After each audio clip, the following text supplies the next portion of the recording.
All right, we're back. Another episode of Confessions of a Street Broker. And today is my longtime homeboy. That's it, baby. Hail State Come HP. on with it. Come on, man. Harrison Putt. That's it. Here we go, baby. Honored to be here, brother. That's right, man. This is awesome, man. It's I've seen the whole part of your career, so it's been cool seeing you really grow and every bit of it. So, well, you're the GS Dubs expert for Mercer Company. You and Corbalito. That's it. Yeah. So, well, man, let's just kind of get into it. Like, give us your background. Where'd you grow up? You know, obviously the accent leads to things. Yes, exactly right. There's no secret. I'm from the deep South for sure. But yeah. I grew up in Jackson, Mississippi. And how big is Jackson? It is, I believe it's like 150,000 people. Oh, okay. So it's pretty decent sized town. It's small enough to where it's a small town, but it also is definitely could be considered an urban area for sure. Yeah. So great place to raise a family. Mm-hmm. Every single one of my family members have started their own business. So, you know, that's a big piece of what they've done. And there's just so many different types of businesses there. It's very interesting. I mean, hell, my granddad had a cricket farm. Yeah, a cricket farm. And I grew up going into his warehouse and there'd be buckets of crickets everywhere. And he sold all the bait shops across the deep South and Jackson and Alabama, Louisiana. And then my uncle actually, he was a worm farmer. So Dumb and Dumber owning a worm farm. He was a real life. Yeah, I got worms. No, he wanted to name his company that. He wanted to name his company I Got Worms. But it's pretty cool. They did like super worms. So, you know, if you watch Fear Factor, Rogan back in the day when they eat the worms and stuff, he supplied them with that. And then I think like Limp Bizkit had a video with worms in it, but just the craziest things ever. You know, I was kind of born into being around some wild industrial type businesses before even getting into this. And then my parents, they owned a catering and floral company. So working long hours with them on weekends and just watching, you know, how hard they worked, you know, really had an impression on me and just was insane the hours. I mean, it's nothing for them to work 70, 80 hours a week. Yeah. So that was what we saw growing up and ended up going to Mississippi State, Hell State, as you say. But as we say. But had a great time there and now we're here, man. There's been a few things happen between then and now, but you know, it's that's pretty much the genesis of it. What made you come to Dallas? Well, I mean, in reality, just Evan and I, we wanted, my wife, we wanted to move to a big city and didn't know. One of my good buddies lived out here and I stayed with him. I did real estate a little bit in Jackson for 2 years. Was that industrial? Or is it kind of everything? It's everything, man. Out there, you kind of got to do all asset classes. 100%. I mean, one day we'd be doing a retail deal. The next day we're, you know, leasing a 20,000 foot warehouse building. So super interesting. Everybody knows everybody there. So it's a lot different approach. I mean, I remember one time I was cold calling for a retail center and I was calling the one right down the highway from the other one. And I handed out one brochure and that afternoon we got a nasty email from the landlord saying I'm trying to steal their tenants and whatnot. And it was a big old to do about it. It was the talk of the town at the little cafe. It totally was. And I think we sent out like an email blast about some property we had for sale. And he said, yeah, I'd have heavy interest in this property if you weren't trying to steal my tenants. So just hilarious. But we don't deal with that as much out here. That's for sure. Yeah. But yeah, I mean, really what brought us out here is we just wanted out on whim. We wanted to come out and move to a big city and kind of burn the boats a little bit and see what happens. And it's been beyond my wildest dreams on what it's become for sure. I mean, it's unbelievable, the opportunity out here. So you moved to Jackson, back to Jackson out of college. So actually I did, right out of college, I moved to Nashville, Tennessee briefly. And lived there 5 months. I wanted to get into, you know, commercial real estate out there. And everybody I talked to, Cushman, JLL, CB, it was, oh, you got to have 3 years experience or be an analyst. And I didn't have any connections or anything. Literally was just sending cold emails and cold calls and showing up, and nobody had a job there. So didn't do any internships. Honestly, I had no idea what I was doing trying to get a job. It was just reaching out to folks. So I did end up talking to a residential firm, and I actually did residential real estate for 5 months. And that was my first experience on prospecting. We'd get off at, you work in residential, a lot of times you're working when a lot of people aren't. Yeah. So my first, I guess experience with in-person cold calling was going to people's houses at 6, 7 expired listings, knocking on the door and saying, hey, I've got somebody who wants to buy your house. Yeah. And they'd be in the middle of dinner. It would just be the most awkward situations ever. But I mean, it worked with a few of them, and it was kind of the first glimpse of it. But we did that and then I ended up moving back to Jackson and got on with the NAI affiliate there and transitioned a little bit more. I still want to do commercial, so I transitioned to that and worked there for about 2 years, and then started just same deal. I mean, moving out here, it was just pulling up Googling the top industrial real estate firms out here. And DCO article popped up with the power broker, all the power broker deal. Just went down the list, calling some of them. For some reason, I didn't initially call Mercer Company. I don't know why, because they had a big presence. But really just came down and met with a bunch of them. And well, if you're at the NAI affiliate, did you kind of have an in with NAI Robert No, I Lynn? did. That was actually my first interview was with Blankenship. And the biggest thing that stood out to me is he was like, hey, we're going to go cold calling. Robert Blankenship does a ton of good work in the Design District. And we went to cold call, and he just started walking in these buildings. I'm like, that's all you do? You don't even have to have an appointment? This is how you cold call down here? He's like, absolutely. And he had a huge hit rate.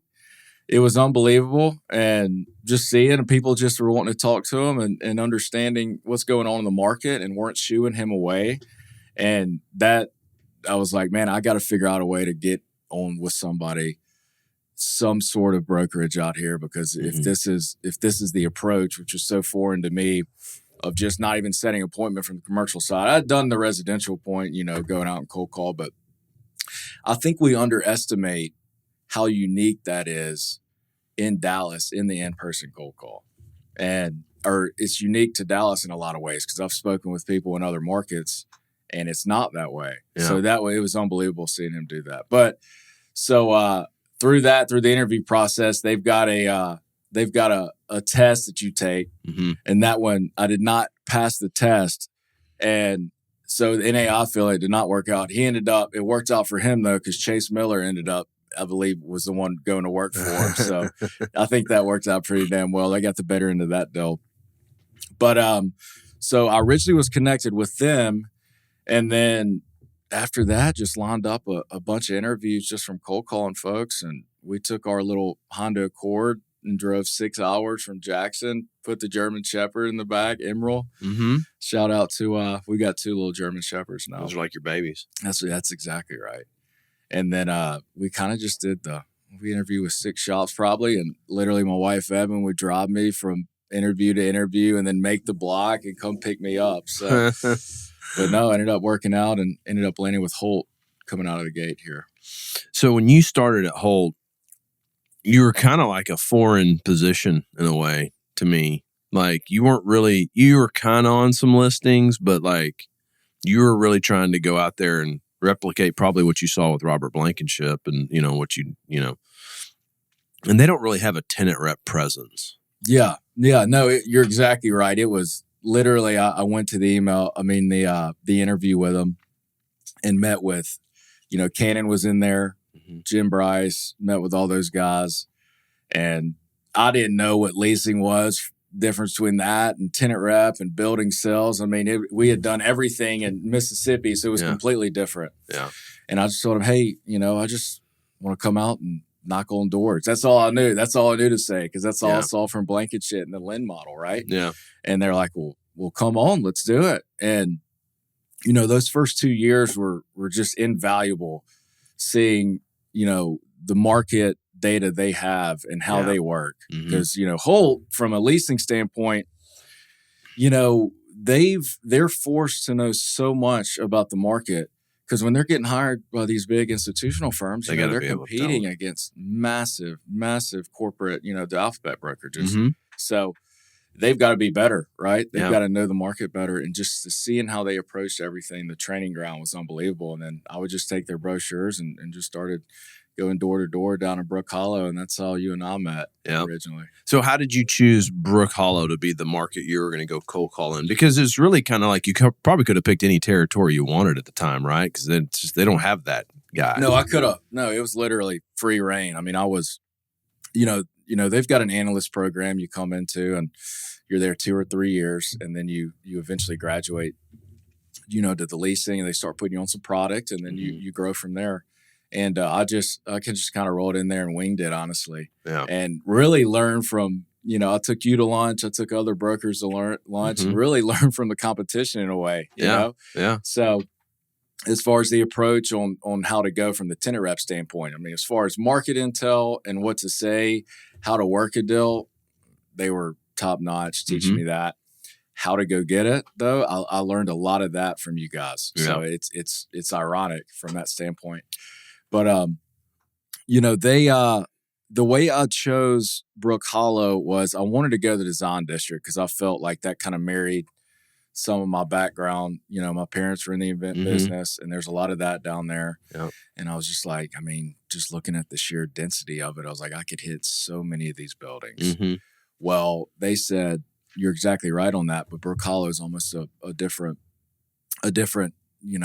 approach from the standpoint of there's a lot of institutional capital starting to flow in there. I mean, this was early 2019. So I kind of came right as the tidal wave was approaching the shore, and they were exactly right. Cause better than anybody what happened in the next 3 years down there, 3 or 4 years. And so that was the genesis of getting to Brook Hollow, as they were like, hey, you can win business down here. It's very entrepreneurial. They're not very loyal, I don't think. I did find that funny when they were saying that. And it's unbelievable. Is anyone very loyal, though? No. I think Jeff Mercer said it best when he says, you don't have clients, you just have people you've done business with. That's it. I think that's perfectly put. It's the truth. And another thing he's always said is, I feel like you have to call on your clients harder than you do your prospects. 100%. Every time I call a client, they're like, where have you been? I'm like, what do you mean? Did you have a need? And they're like, no, you're my friend. Like, where have you been? I'm like, well, 7 other people have called me between the time I've talked to you. If you miss me, call me. It's true, man. Heck, we just had a meeting not too long ago, and it's not uncommon for you to go to a pitch and there's 3 other tour books on the desk. Oh, yeah. It's unbelievable. Yeah, we literally just saw it an hour ago. 100%. Yeah. And it's so fun to call it out, be like, well, we have a little competition here. No. Let me throw that in the trash for you. No, that's where that goes. Yeah, I have swiped a few brochures in my day, I will say. They do stack up. It's unbelievable. Well, that's the testament to the brokerage of DFW. Like, I think DFW is probably right up there with Manhattan. It's the NFL of brokerage, and us buying in other markets, I kind of see the differences. And, we were talking about that earlier. You're like, talking about Mercer Company going to Oklahoma City. I just don't see the intensity in Oklahoma City that it is in DFW. There's some really good brokers up there, but I think Jeff and them will do really well because they will put that intensity on and be the only group doing it in the market, most likely. Yeah. Yeah, I know. And it's, that Lynn model, if you will, that started with them, the in-person cold calls, measuring your metrics. Again, I don't know how common that is in other markets, and then you layer that on with how great I think the brokers in DFW are the best in the country. Well, I think to take that a step further, it's the maintenance of the database, that's measured as well.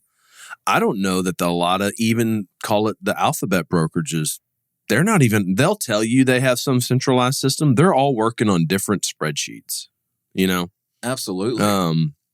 So I think it's, you know, it's a real testament to knowing you're a farmer at the end of the day, and you're farming and you're tilling the land and you're clipping the weeds and you're doing all these things and you're working a patch of land.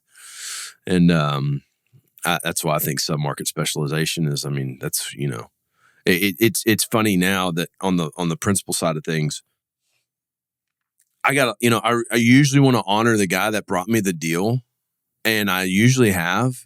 And those have been some of the biggest mistakes I've made on the leasing side. Because I'm like, hey, do you want to lease this? Yeah, yeah. And then I'm like, you don't lease anything like this. And so now we are taking the approach that even though you brought it to us, you might not get to lease it. Yeah. And just out of, hey, you can probably pitch for it, but like, we got to get this leased. And I tell you what, we've made some changes on some leasing on some assets, and it's dramatically made a difference. Yeah. And so, what do you think's caused that change? Just from having the right broker on it, Yeah. having the right submarket specialist on it that wants to lease that kind of product that's running. We're buying the B and C kind of dirtier stuff, and it's the guys that are leasing. This has only been in other markets, but I'm trying to find the Mercer Company or the Robert Lynn of another market. Those guys that kind of work on those grimier buildings that don't have all the the more boutique firm that doesn't have all the institutional listings that, they're excited to work on this, you know what I mean? And that's in there, they are the local owner entrepreneurs guy, because that's who we need, Right. So that's been something we've seen that, but I think it all comes down to knowing who's the best person in that market for that. Yeah, for sure. Because, I mean, like you said, it's a specialized approach in that, especially when you have a market as massive as DFW. Yeah. And there's so many nuances to all these different markets and how they work, how they operate, what they're looking for. And we made the joke the other day, the way it is currently, leasing velocity it's okay, but it's nothing like it was 2 years prior. Mm-mm. And now you're actually having to work for it. Wait, you mean I've got to follow up? I've got to. Yeah. I mean, I've actually got to send out listing reports because we don't have 7 RFPs we're working. Right. Like it's a completely different approach now, and that's even more prevalent. Mm-hmm. So, no, it's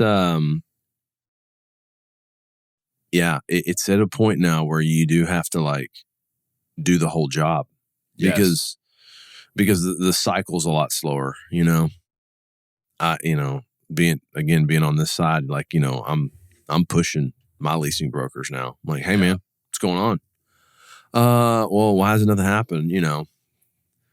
Bullshit excuse. Yeah. Bullshit excuse. Hey, I'm not hating on them because I did the same thing. Yeah. You know what I mean? But there's nothing worse than when your owner's calling you for the update.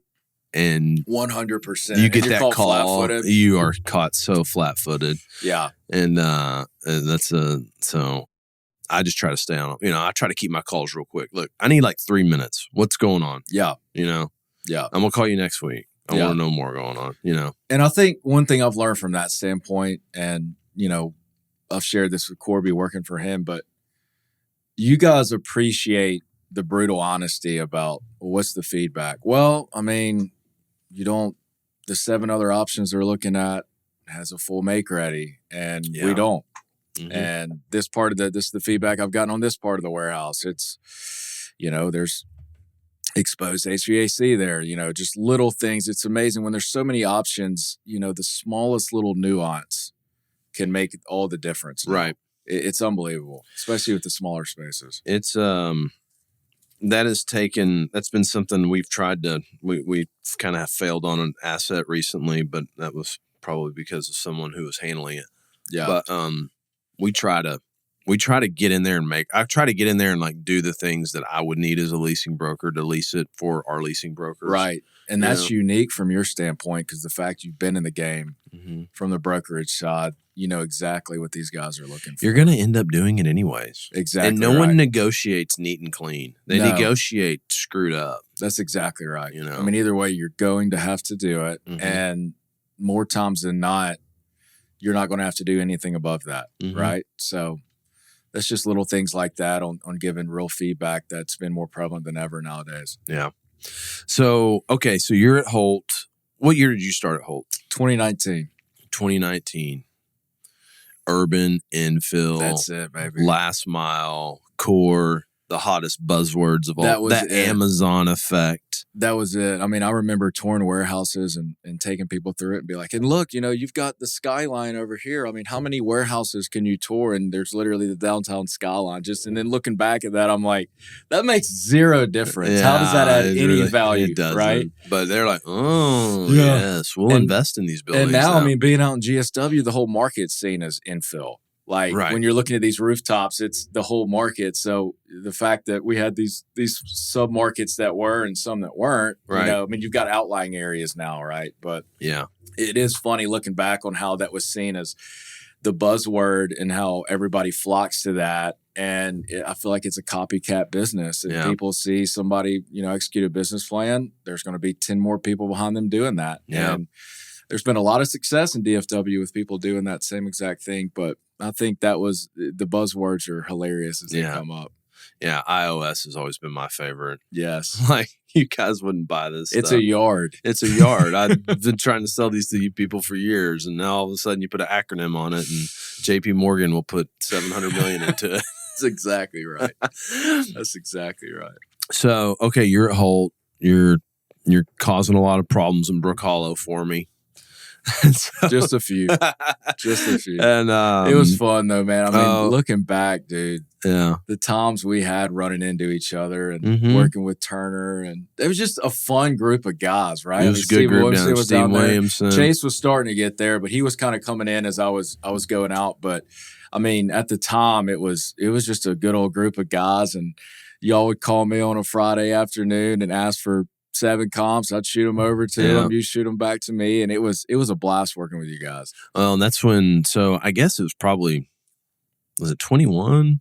Yeah. That me, you, and Turner kind of went to dinner and were like, can we put a 3-headed monster together in Brook Hollow? Yeah, I think he called it, we're trying to be the Miami Heat. And I'm like, well, I mean, I'll be Chris Bosh, but I'm open. Let's talk about it. Yeah. And I think it was just kind of hard figuring out how the economics were all going to work and how you carve it all up. Because it's not a lot of square footage. No, we're only covering like 22 million feet. No, not at all. It's fun to think about, though. Yeah. Well, we had a good dinner over it, and I really did seriously consider it. Because, I mean, it was just, honestly, man, what was that, 25, 26? Like, I just want to go to a place where we'd have a good time. Right. Well, and just being around the Mercer Company a lot, it was just you're a locker room guy. Totally. 100%. That's a locker room shop. 100%. So, I don't know about what the time it was, but I just knew we were talking, and then I knew Corby was like, "Man, I need to get someone." I was like, "Dude, I can't figure this out with him, but he needs to work at Mercer Company." Yeah. And so you're exactly right. It's been beyond my wildest dreams. It's even more locker room than I imagined. I say that in the most endearing way ever. Oh yeah, I mean, it's unbelievable. I'm only on some of the text threads. Some of them get deeper and darker. We'd have to put explicit on this podcast if we revealed any of that, But no, man, it's not. I mean, it's just. I mean, we travel together. We're best friends. I mean, how many places you literally go in and you work with your best friends every day? We work out together. I mean, it's just fun. Speaking of, I mean, Jeff does not miss a step working out with us. No, that dude. Oh my God. I mean, he can lift more weight than all of us. He's in better shape. It's unbelievable. Yeah, and he's 51. Full court basketball game, no problem. Yeah, I'm over here huffing and puffing, and that dude is freaking up and down the court. Oh yeah, at 50. Yeah, stupid. He'll probably hurt himself one day, but I don't think he cares. That's all right, man. He knows he did his best. So when did you start at Mercer Company? So I actually started. So now that I think about it, I think we met in like the summer of 20. Okay. So and then I started going. It's funny, around 20. It was around that time, I think. Ironically, we had talked like summer of 2020, and then around July or August, we talked early summer, July or August, I just looked up and I was like, Holt, they're on Commerce Center, they're on Inwood Center, they're on Mockingbird Center. And you can't call on those tenants. I can't call on those tenants. And I really, really enjoy tenant rep. And I'm like, well, they've got 60 to 70% of the product in Brook Hollow, and I'm super close with Cannon, still am. Cannon, Schultz, he had a big GSW presence, and he had a lot of listings out there to hand out. So I was like, I'm going to start going out there to GSW to work that. Hindsight's 2020 because I went out there, and I think the whole market of Brook Hollow absolutely turned. I mean, I bet 150 buildings were sold in Brook Hollow from the moment I left going out from that 2020 period to now. Mm-hmm. So we could have sold a ton of buildings, but no, it ended up being the best thing ever going out there. And, I started bumping into Corby a little bit. And I think he either asked me to lunch or I asked him to lunch. And then, a week later, he reached out and said, "Hey, man, I want you to come work with me. And, we could go kill it, yada, yada, yada." And I just loved him the moment I met him. I mean, we just hit it off, and I was like, this could be a cool thing. But in August, I actually had told him Tommy's not right now. I was just getting started out there, and then by the end of that year, it kind of felt right to, as we're starting to get more into GSW, and I started dealing a little bit more with Corby, and he was still pursuing me, and he was definitely applying the Mercer model on follow-ups into the recruiting process. And sure. He definitely stayed around and was just, we had a great relationship. Eventually I said it was time to come over there. So yeah. it was a good decision for sure. Been an amazing decision. It's funny, you want to talk about timing. Not to take anything away from Chase Miller, but his timing into Brook Hollow couldn't have been more perfect. You go to GSW. I pretty much quit brokering. Steven Williamson kind of starts scatter shooting across the Metroplex. Yeah. There's Chase. Well, I mean, listen, I may have knocked a dent in that dude, but I ain't working. No. I don't have it in me to work listening to his schedule. Dude, he's insane. Tip of the cap. Yeah. And that's the cool thing about this industry is it's all about how hard you work. It really is. You don't even have to be that smart. No. You just kind of got to show up. That's what I kind of tell like the young bucks. Like, what we do is not hard. Actually doing it is hard. Yeah. Going to win the business. I mean, waking up every day, going to cold call, being excited about it. Because if you're not, they can read all over your face. That's what it takes. You know, the job itself, okay, clear height, dock doors, negotiating a lease, you figure it out. 4 pages of the document.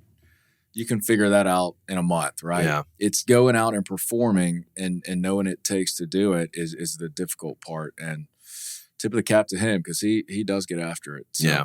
No, he does.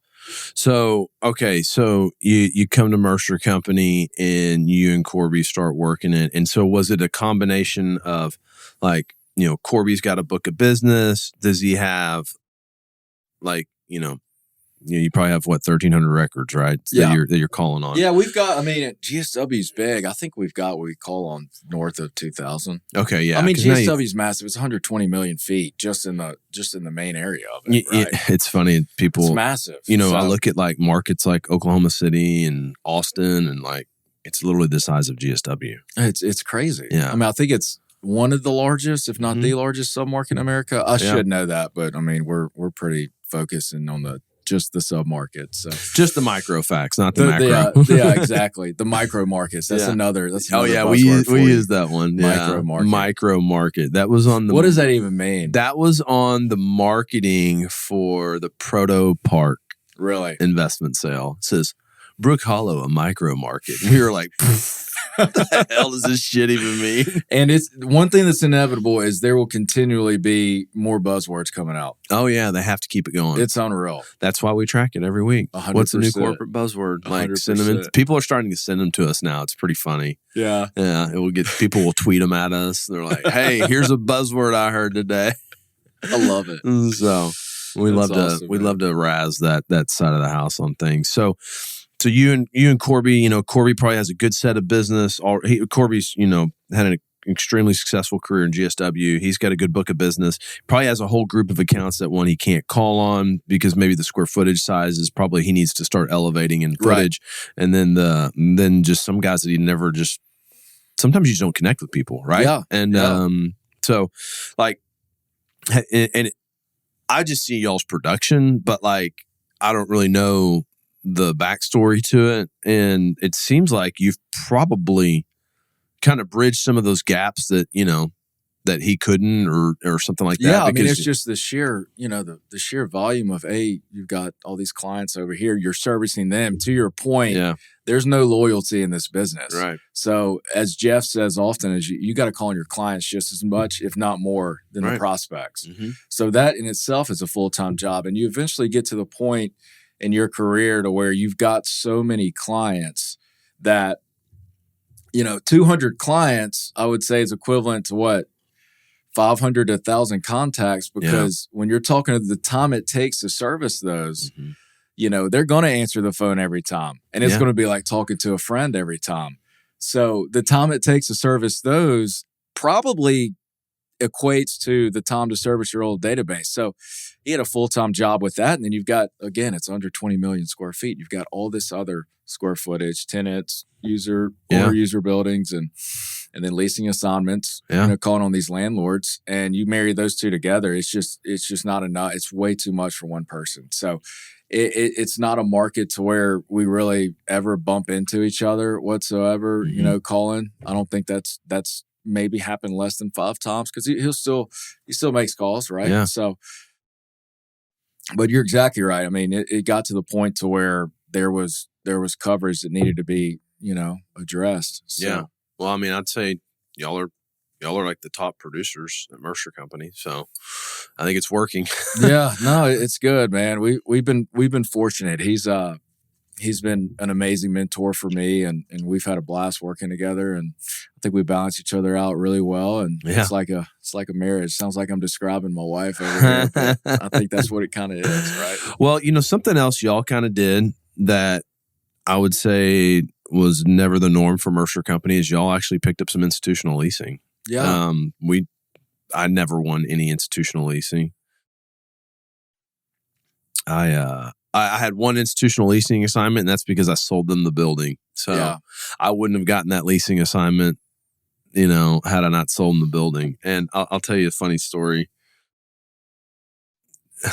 I always like to razz Matt Smith about this, but they had a building on Regal Row that was getting the highway expansion, eminent domain, and all that stuff. And I said, I used to go eat my lunch in front of it and take a picture of myself, like eating my lunch on top of my car, like my little pre-made lunch, and be like, Matt, I want to list this building for you.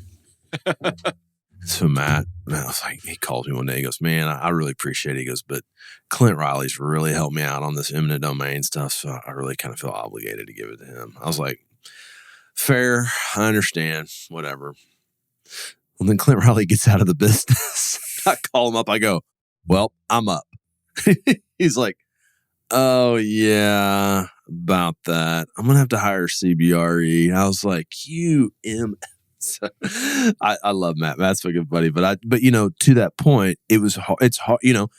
He straight up told me, he's like, look, dude, if something goes wrong, I got to blame CBRE. 100%. That's the thing, right? Yeah. And not taking anything away. Those guys are incredible brokers. No, they are. But it's an optics thing. It totally is. I mean, it's a little bit of CYA there in case something does go wrong. So then I just sold him a building and he gave me a listing. So, there you go. But y'all have gone out and won institutional leasing with people that you didn't sell buildings to. Right. So do you think maybe that, now, I don't know, did Corby have any of that before you showed up? That's a great question. I don't think he did. I think our first assignment was with Prologis, as far as from an institutional standpoint. On that, they own those 3 buildings on Avenue S, and then in GSW, and then they've got some stuff on Avenue R that they put us on, and then there's been other landlords we've worked with from an institutional standpoint. It's just been, I don't know, to be honest with you, because I don't know if we were necessarily even pursuing it, if you will. I mean, they almost just naturally called us. Yeah. Well, I just kind of wonder if y'all haven't said. I wonder if, let's go back to optics. Is it optically more appealing for an institution to have 2 guys working a submarket that, okay, this might feel a little better, right? Right. Because usually you're, the way Mercer Company set up, you're your own guy usually in your own territory. Yeah. You might make it to a junior broker level, but we don't really have that many of those kind of structures in that company.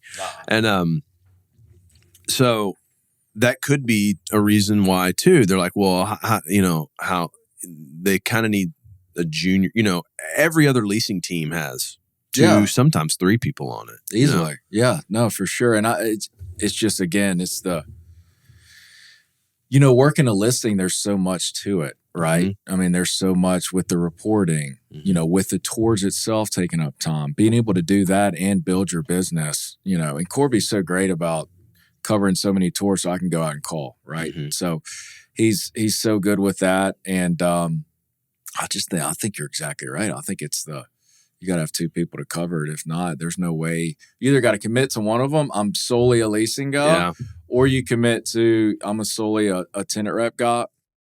Our mission is we want to dominate our submarket, so we want to do as much as we possibly can within it, and it marries perfectly. Of course, you have things to talk about with the neighbors, and then vice versa. You're getting all this market intel from the tenant side, bring it back to the landlords, and then how certain landlords operate, and then you kind of see behind the curtain from the landlord standpoint to when you're doing a tenant rep deal. And I think those landlords appreciate that they know we're out, because a lot of the stuff is, shallow bay, 20,000 and below suite sizes. We're on some bigger stuff as well, but a vast majority are things to where it's you go out and you call those tenants for it, and they really like, because we're making You're doing cold that. Calls. Yeah. So we talked earlier about how like Holt Lunsford has all this data. They have all that data because they have all these listings. Yeah, exactly. You know what I mean? Right. They see the market because they see the tenant flow, right? Right. Well, so like someone like Prologis has the same data, right? Because of their portfolio, they see it from a stable of brokers across their portfolio. So whenever you're working Prologis, because you don't have all of Prologis' stuff in GSW, but do they kind of help share some of that information too with y'all and like kind of be like, oh, well, hey, we know this is going on over here because this is our building? Oh, yeah. I mean, there's absolutely. And it's a give and take deal, of course, as far as they're very good at, hey, just giving you heads up, we're over here, because then that and also will help us get the best rate for them. So it's not like it's some, insider trading from the standpoint of, hey, just here's a little bone. It's to help get their other stuff leased and give them that market point. So that's absolutely good. Yeah, so they don't silo that information that they have. So that's, it makes sense. But exactly. I just kind of wanted to understand that because, again, I've never institutionally leased. Yeah. No, it's fun, man. I mean, at the end of the day, we're all human beings. And right. People look at it as some, massive ivory tower or something like that. It's the same exact thing, and we love working with those guys. I like how they have just an algorithm now. They just punch it into and tell you if they can do the deal or not. Exactly right. Hang on. Yes, we'll do that deal. Yep, we will agree to terms with that. You can counter with that, or no, too low. We've just calculated that we're at 97.7% occupied in the DFW market, and there's only 10% of spaces like that available at this rate, so we will hold firm. Well, it's funny. I mean, there was a time where you needed a healthy amount of vacancy. Mm-hmm. So if something sat for a while with some of those guys, they didn't care. Yeah, because they'd get yelled at if they were too leased up. So as counterintuitive, as crazy as that sounds, they would view that as, hey, you're taking a lower rate than what you could go out and get. Yeah. And, that is not the case anymore. That's for sure. But so so being that you're in institutional leasing now, let's talk about the market. Are you seeing leasing softening right now? Really, in the 20,000 and above, I'll say 20 to 150. There's a lot more vacancy than there was 12 to 18 months ago. I mean, we've doubled. We were 4% vacant in GSW last year, and if you count the sublease space, we're up over 8 now. Yeah, and it's 6% if you're just looking at the direct deals or the direct vacancies. Yeah. And but the smaller stuff, I would say once you get below 20,000 feet, it's still extremely tight. So Short answer is on the bigger stuff, yes. But then we're hearing, about big box deals getting done 400,000 or 500,000 feet. Those seem to still be decent. So there's still some decent activity with that. But it's that in between phase, and I don't know what it is. If it's a 10 to 15,000 foot user is hesitant on growing into that 30 to 40,000 foot space now. Mm-hmm. They're not as aggressively. Back in the day, you could throw somebody in your car and say, "Hey, you got to come see this. You got to come take a look at this." And they go to it, and they'd be reluctant about it, but then you get them in the building, and ends up being the best decision they ever made, doubling in space size. Yeah.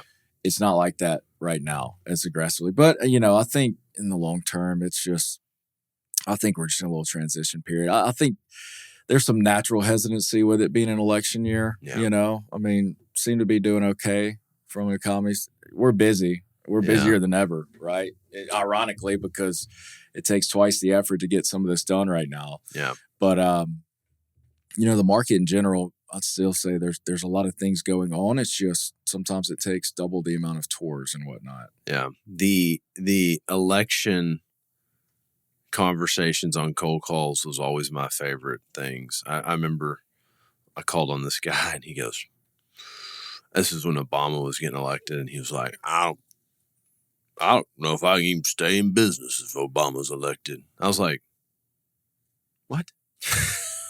Like, you're just what? You think he's going to put you out of business? There's always a boogeyman. Yeah, and so I bet those are some fun conversations. Everybody's like, "This world's going to hell." 100%. And then you're like, we literally just survived a worldwide pandemic. I think we're going to be okay. Yeah, it's and those were always the funniest. So speaking of cold calls, what is the most awkward or funny or just embarrassing cold call you've ever made? Probably, man. How much time you got? We good Lord, dude. We're not on time. I've had the cops called on me before.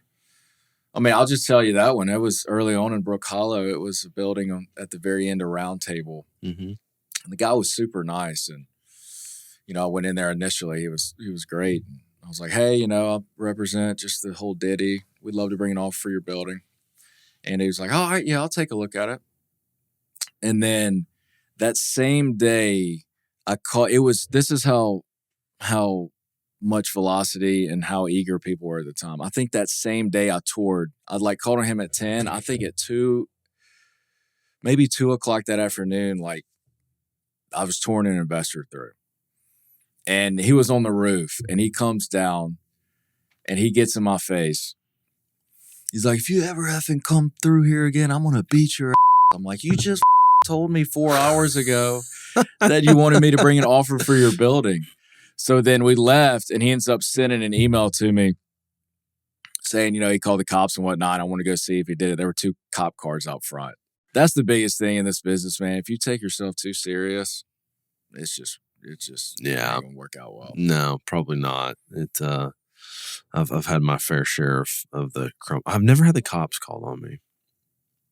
Is that not the craziest thing? I had the cops called on me once because Jeff and I hired this guy. We had these bad debts. We had these debt collectors, these credit companies. They're like, hey, we're going to go collect these bad debts for you. We were like, whatever. We gave them some people that didn't pay rent or something like that. Yeah.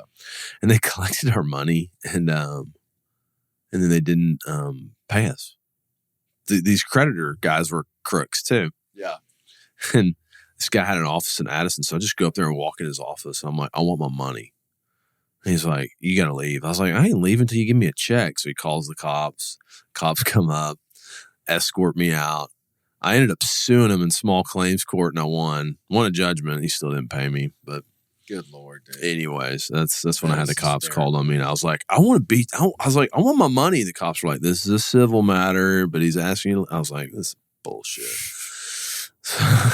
That's hysterical. Okay, what is probably one of the most creative, complex deals you ever pulled off? What's your kind of grand slam deal that you've hit? That man, as far as creative, I would say the most interesting would be, and funny story is, Bo Puckett and I, they used to flip us at Holt. They used to flip us sign calls, right? Yeah.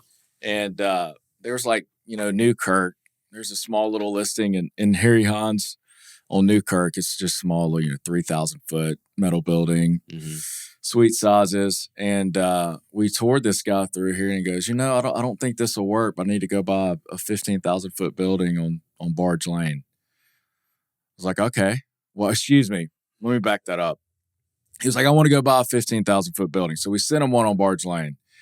And we toured that beautiful area. If you know Singleton, Barge Lane, it is unbelievable. It's a war zone over there. Yeah, exactly. You like German Shepherds, though, and there's probably 100 of them over there ready to tear your face off. And I've met several German Shepherds being in real estate, that's for sure. I mean, that will shred your brochures, that's for sure.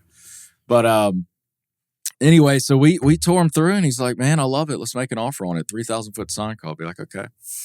So he's like, they're asking 75 a foot, which it's inflated a little bit since then. I mean, that building's probably worth 170 a foot now. And yeah, I said, okay, well, they're asking 75, let's offer 72. He goes, all right, cool, let's do it. I was like, this dude's saying yes to everything. Yeah. So he buys that building, goes great. Out of nowhere, he calls. He's like, hey, I need to go lease 80,000 feet. I'm like, good God. Okay. You just called me on 3,000 feet in Newkirk. Wow. So he ends up going to do the Proto Park deal, Taxilla Stone. And then since then, we've done 2 deals in the design district on showrooms. Wow. 10 to 15,000 feet, 10-year deals there. But it all came from a little 3,000 foot sign call at Holt, and then just hit it off from there. So I would say that's probably the craziest thing.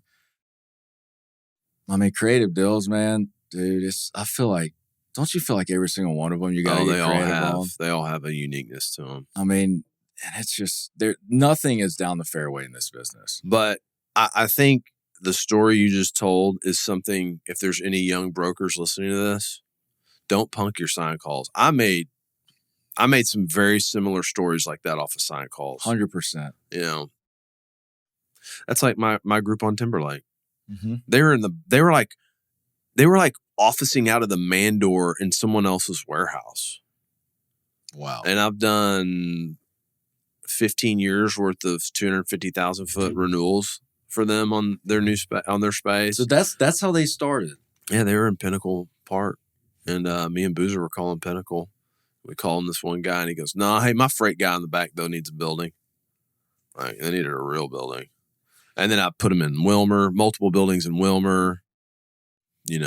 That's insane, man. So we know that's how I did Mex Salva with you on Majesty. I was referred to that from another guy and went and met with him. He was literally in the back of a gas station with a cooler.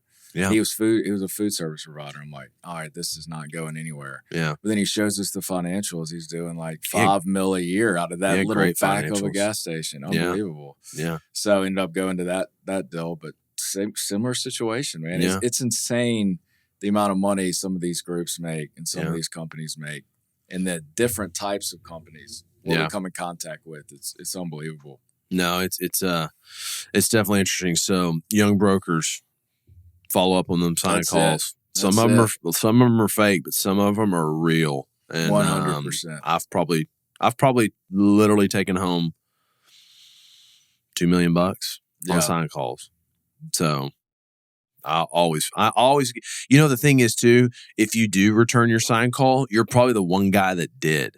And they appreciate that. And they're like, man, you're the only guy that's called me back. It was like, it did feel that way. It was totally from the get-go. I think he trusted us. He's a great friend of mine now, of course. Yeah. That's the natural progression of it. And love that dude. And we just hit it off, and you never know. It's unbelievable. Because they don't know what they don't know, right? Right. I mean, they're probably thinking if he had a stone company and he had a connection and they started supplying him with things and he had people that wanted to buy it, and he was like, I need a warehouse. He's probably looking at a 3,000 foot warehouse, like a 3,000 foot house or something, thinking this is perfect size. Then we go there and he's like, no way. Yeah, but I do want to purchase something, and then it ends up I mean, dude, he's got all kinds of business lines. It's unbelievable what he's doing. Just steamrolling. Well, okay. So what are kind of the habits and routines that you have weekly that you think have kind of allowed you to be so successful and win? Man, I'm pretty boring, to be honest with you. I mean, I don't have any crazy cold plunge, or I probably should meditate more. Absolutely. Definitely could get in the word a lot more. But man, really, I would say the most important thing for me is I'm very easily distracted, and I've got a healthy amount of ADD. And the block timing piece, you know, understanding once you start getting deal flow, I would say my biggest habit that I try to focus on is, you know, when you're cold calling, you're setting an appointment with yourself. Yeah. And you wouldn't take a call during a meeting with somebody. If you're pitching somebody, you wouldn't take a call from a landlord or a tenant. And, you know, when we're cold calling and we're locked in, focused on it, that's what we do, because that's the time you go out and you make your money. So I would say that's my probably my most important element of it, just being completely locked in when those times are happening. But and on the flip side of it, I mean, a landlord, if he knows you're out handing out his building, he does not care if you answer the phone or not. He loves that you're doing that. Yeah. So I would say that's the thing. I mean, you definitely, especially in the morning, our day, when 8 o'clock hits, the phone's ringing off the hook. So you're getting blown up with emails and whatnot. I would say getting in before is huge. But that's it, man. And then working out, it's easy to do when you're working at the Mercer Company. We've kind of got a standing 4 o'clock, workout time there at the Veranda Club. But if anybody listening ever wants to join, we're going to be there. So no one wants to join. I don't blame them. I'll be honest with you. No one. It's not pretty. No. They're all like, I don't want to work out those Neanderthals. No, and that's exactly what we are. Yeah. So we're proud of it too. No, but that's it, man. I mean, it's really nothing special to it, brother. I would just say it's just staying focused, and people will get so carried away with you know, block timing and process and whatnot. I think sometimes it can almost be counterintuitive if you lock in too much of that, because so much of what we do, you know, you got to be creative with it. It's organic. But it is huge to where we are in those important moments to where you're completely locked in and the distractions are limited. Sometimes you get a sign call and you need to go show a building. That's exactly right. I mean, that's how we made the Mary Kay deal, is all sign call. There's another sign call. That's all sign call. Guys, staying on the side of the road. I want to buy buildings down here. Turner's like, dude, I think this guy's real. I was like, all right, I'll be there in 20 minutes. You know, next thing you know. Is it not crazy how that could have so easily just been like, yeah, okay, whatever, dude. I'm going to, you know, have a good day, bud. We'll send you an email. That could so easily have been, you know, just thrown to the side, but that ended up being a career-defining deal. Oh, yeah. Off of just a random sign call. It's unbelievable. So answer them phones, brokers. That's it. Return them voicemails. That's it. So, well, what's a book you've read that's really maybe kind of changed you a little bit, or something, you know, fiction, nonfiction, you know, so I love the history of Mississippi State football. Yeah, well, I'm gonna tell you, that'd be a whole bunch of letdowns. So we're not reading that. There wouldn't be much glory in there. But you know, there's a similar book. It's called The History of Texas Tech Football.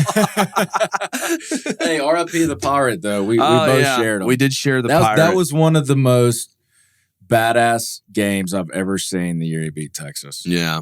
It wasn't, and I feel like it's almost a rite of passage for Tech guys. I bet 1 out of every 5 Tech guys I know have that documented somehow in their office or on Facebook or something, that game with Michael Crabtree catching that. I remember sitting in the cabin, me, Jeff, and Tom, watching that game, and it just, we were like pushing each other and just, and unbelievable. It's funny. The other day I've got a JV partner and they're Longhorns, and we're fixing to close on this deal, and they're like, hey, we were thinking for the entity name, we call it 2005 National Champions. I'm going to have to counter you with, we're going to call it Crabtree Ventures. Yeah. Michael Crabtree, baby. But yeah, no, the Rip the Pirate, man, he was one Man, one of a kind. He was, man. You know, we were blessed to have him for sure. God, it's just unbelievable. Unfortunately, I didn't get to spend any time with him, but he gave us identity. You know what I mean? He put us on the map, and I feel like we're finally getting that back as a school, because I feel like we were like lost in the desert for about 10 years after he left. Replacing a legend's hard. I know. I mean, I like to think he would have stayed there forever, you know, and because our we're pretty rabid fan base. We're pretty rowdy, and I think we would have just supported whatever antic he was on at the time, you know? Yeah. So 100%, man. He was unbelievable. So, well, real quick, back to the question of books, but I want to tell you about a book that's interesting now that we brought that topic up. Okay. Have you ever seen the book Empire of the Summer Moon? I have not. Okay. It's a pretty famous book about Quanah Parker and pretty much the eradication of the Comanche Indian from Waco to the plains and the formation of the Texas Rangers to do that. And it was written by this guy named S.G. Wynn. And he's not from Texas. Actually, I think Taylor Sheridan's fixing to make a movie out of the book. And it's a wild book. I mean, it's crazy. But S.G. Wynn also wrote another book, and it's called The Perfect Pass. And a buddy of mine sent it. It's on my bookshelf. Yeah. So he's really known for Empire of the Summer Moon, but he has this book called The Perfect Pass. And the introduction of the book is the last 6 plays of the Texas Tech game and the breakdown of each play and how they scored. And the book is literally the creation of the air raid, Hal Mummy and Mike Leach creating the air raid offense. It's one of the coolest. It's just a cool. We're gonna make that happen. Football history book. It's on the lineup for sure. Yeah. So that's funny you said. I do own that book. I just haven't read it yet. Well, he has another book that's really good too, and like I said, Taylor Sheridan's probably fixing to make a movie about it, so that'll probably be pretty brutal. Absolutely. And I've read Swing Your Sword too. So yeah, that was a good book. It's just it's crazy the things that he's done and how he relates it to life, and it's unbelievable. But I would say, a buddy of mine sent me a book in over Christmas time, just randomly, and got it, and really not very long. It's not a very long book, but John Wooden wrote it, and it's just his observations on and off the court and about life. And he's almost like a prophet type, the way he approached the games and the way he didn't just see it as wins and losses. He honed in so much on the process of things, and it relates so well to brokerage. I feel like, one of my favorite quotes he has is, never think you're better than anybody, but no, nobody's better than you are. Yeah. And pretty much, I think that relates to brokerage great from the standpoint of, you literally, the harder you work, the more successful you will be. Yeah. So, and he talks heavy into the process and the details that go into that, and how he focused on so much of the input of it, and less about, the results of wins or losses. And when you do that, I've just felt like, especially in my career, when you focus completely on the process and doing everything you could and controlling the controllables, there's nothing left to worry about after that. Yeah. And that's one thing I love about Jeff and the Mercer Company is we're so process based, and we keep each other accountable on it. And you got your number of calls. You take them through the deal process, even to the point of the pipeline management, right? Yep. We've got specific steps. And if you look out and you lose a deal, so many things are out of your control, good and bad in this. Yeah. And that book really, really culminates all that from a basketball standpoint, but you can apply it to anything. So I'll shoot it to you. I paid it forward. I gave it to my buddy, my best friend, actually, and college roommate, works with us now, Nick, and he's going through it. And he came in during the hardest time you could imagine in the past decade, right? So, but he's done really well. He has done well. And I've seen the deals he's pulled off. And that's what's cool about him is, first 6 months, you're beating your head against the wall. But he said, hey, I know it's going to take a little bit. I'm focusing on this. And it worked out well for him. Yeah. I think, like we talked about from the start, we said it's going to take you about 6 months to really get your engine started and get, good deal flow going. And I think 5 months and like 28 days in or something, he ends up, building under contract that closes. And he produced more of that deal than I produced in my whole first year alone. So, it's cool seeing that. But it's because he followed the process. Yeah. No, that's if you just do it, if you just do this, I like to say Keenan calls it mowing the grass. That's it, man. Because I'm like with Keenan. I mean, there's not much impressive about me, man. What you see is what you get, and it's just. But you get into this mode of following something, it's eventually going to work out, and it does work. Yeah. So that's just been cool to see within our company. There's nothing better than a young guy who is working his ass off, and then it works out for him. Yeah. Okay, there's my last question for you. What is something unique or interesting about you that no one knows, or not many people know, like outside of? I love music.